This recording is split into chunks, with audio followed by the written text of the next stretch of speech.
Dito ako sa DFA, guys. Diba? Hintay ako ng ng aplikante, ng passport.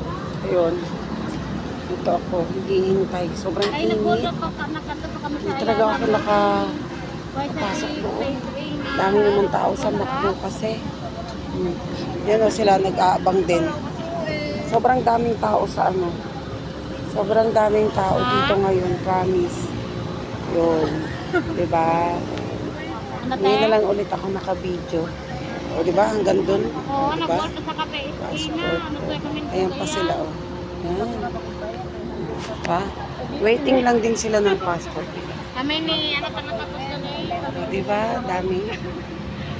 Waiting ng result na lang yan. Waiting ng release. Yung iba naman kasama hinihintay pa nasa loob. Diba? Sobrang init, guys.